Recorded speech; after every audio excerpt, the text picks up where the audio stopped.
Hello, podcast legends. This is the Off-Road Performance Coach podcast. This podcast is to share with you how we do things at Race Ready Off-Road Coaching. So if you want to be a weapon on and off the dirt bike, you have certainly come to the right place. So today we're going to talk about load management. This is a super important thing for any athlete that's training consistently and wants to get the best from themselves. Is very important for you to understand. So I've been working on being able to better articulate this, what load actually is, how do we manage it.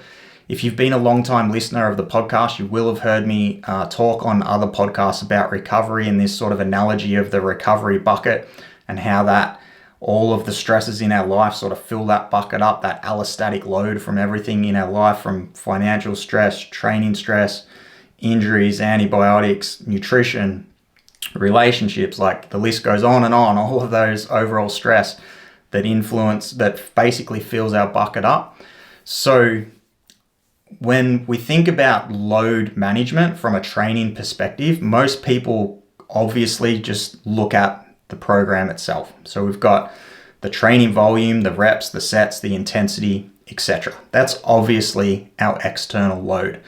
This can certainly be manipulated. We can increase, decrease the volume, the intensity of that external load, the program itself. However, what load actually is, and the best way that I've currently been able to sort of articulate it, is that load is an internal response to that external stimulus.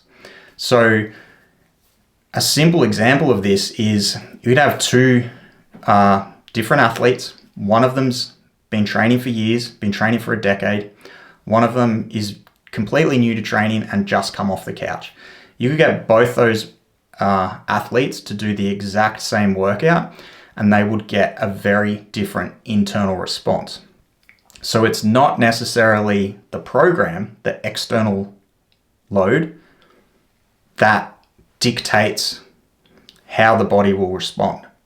There's all of these things like I mentioned, big ones are training age, how experienced is an athlete, what injuries have they had in the past, how healthy are they, how much sleep are they getting, what's their nutrition look like.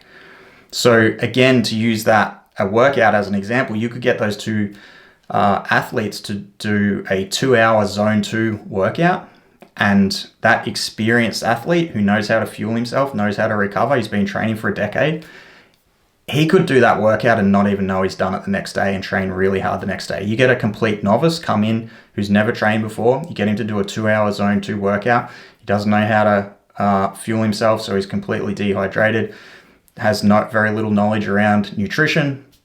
So his recovery, that's the stimulus, the load from that workout could be quadruple on his system. So he would struggle to recover from that.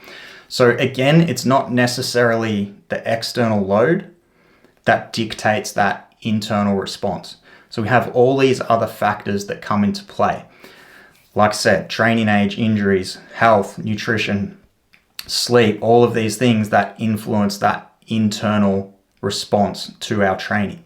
So this is where education comes into play, and an athlete may need some education around nutrition, sleep, recovery protocols.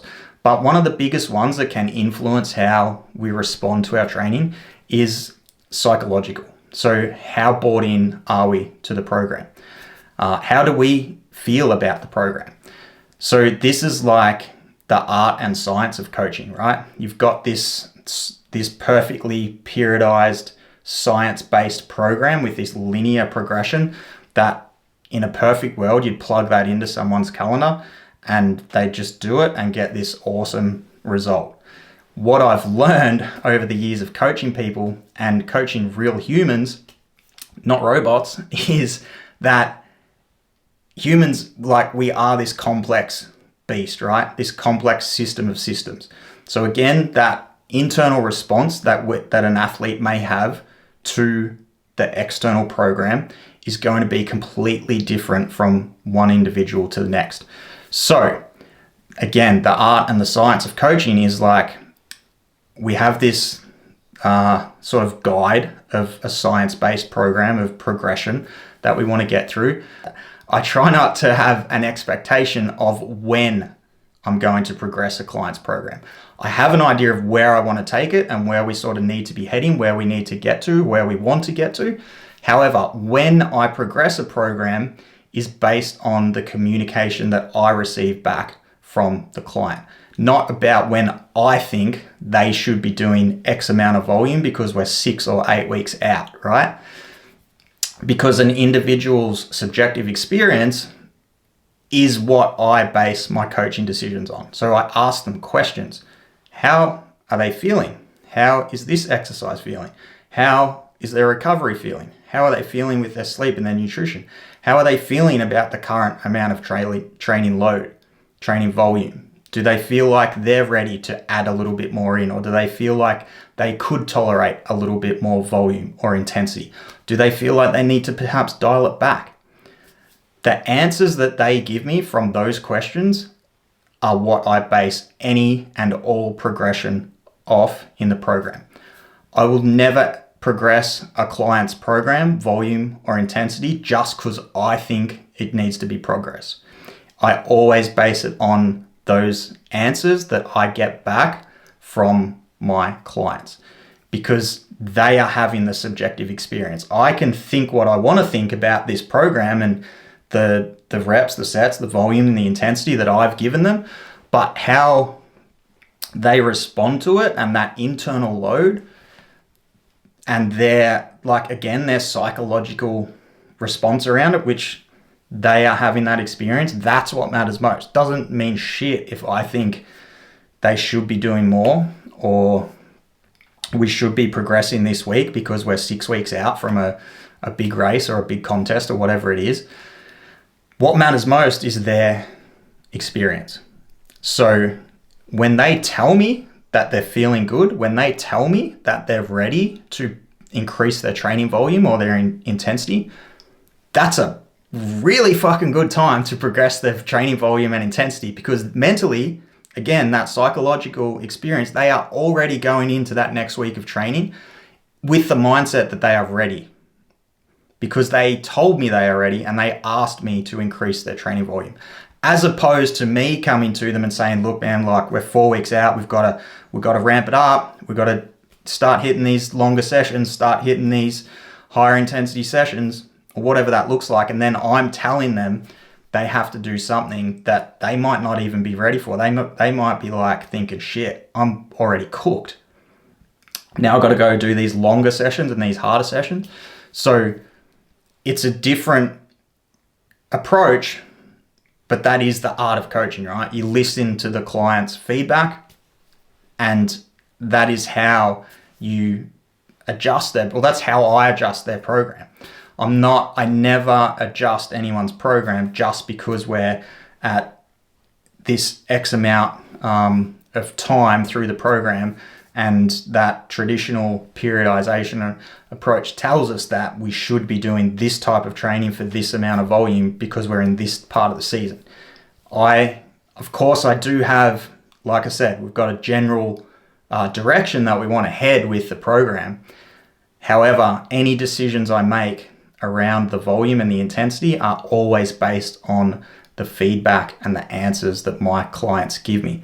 So to give you an example of that, my client that I've shared a little bit of a few posts and stories and some emails recently, Matt, who completed the marathon, we, at the very start of that process, you might have seen a post I put up, like there was a bit of that sort of linear progressive overload, because he was going from doing zero running. He was doing like a consistent amount of cardio training per week, had been doing it for years. So he had a really good cardio base, but he had never ran. So we're going from doing zero running to being able to run a marathon. So of course there was this part of that at the start was just this basic linear progression of just getting him to just increase his running volume. And we started off simply with 2 15-minute runs a week. But even through that process, even through just going from zero running up to about an hour or 2 hours of running, I only increased the running when he told me he was ready for me to increase the running. I asked him, how are you feeling? How are you recovering? How do your legs feel? Da da da da. When he told me that he was ready, when he told me that he's feeling recovered and he's feeling ready to do more, that is when we added more in. Then we got his running volume up to say around about that sort of 3 to 4 hour weekly duration.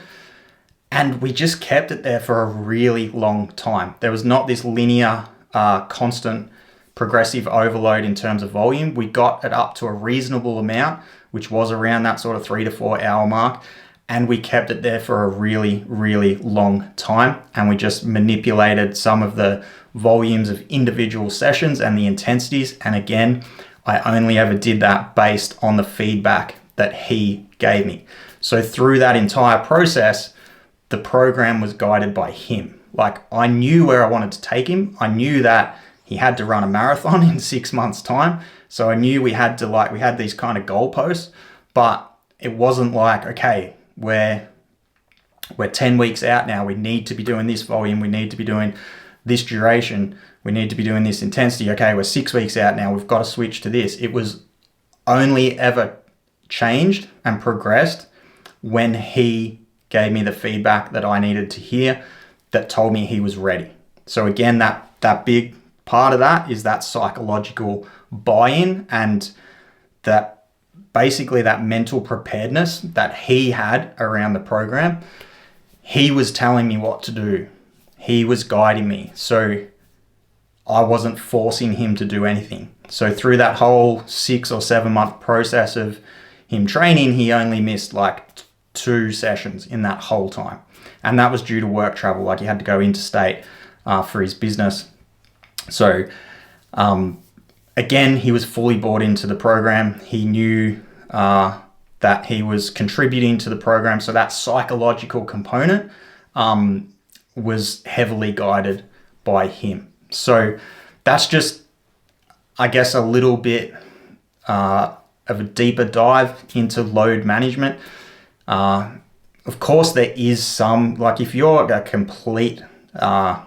completely new to training and you haven't done much training, then there's always going to be some part of progressive overload or linear progression for some athletes at some point in time. But everyone's going to get to this point where they're completing the most amount of training that they can fit into their weekly schedule. So whatever that is, for some people that's 3 hours, some people that's 6 hours, some people that's 10 hours a week. We can't just keep progressively adding more volume and more intensity in. We've got to find other ways to manipulate that. And through that entire process, for that to be successful, even if we are going to linearly, how do you even say that? Add in volume, that we have to ensure that the athlete is not only ready for that from a physical perspective, but ready for that from a mental perspective. So again, that's why I base all my coaching decisions off the answers that my clients give me. And that's why communication between a coach and an athlete is so important. So hopefully that gives you guys some food for thought around load management if you're struggling potentially, or you just wanted to understand it a little bit better. Got a couple of other episodes booked in for the podcast coming up, and we will be having Matt on the podcast for a bit of an interview, just to get his side of the story and his experience from training for a marathon and completing his first marathon. So look forward to that one. We'll see you all on the next episode.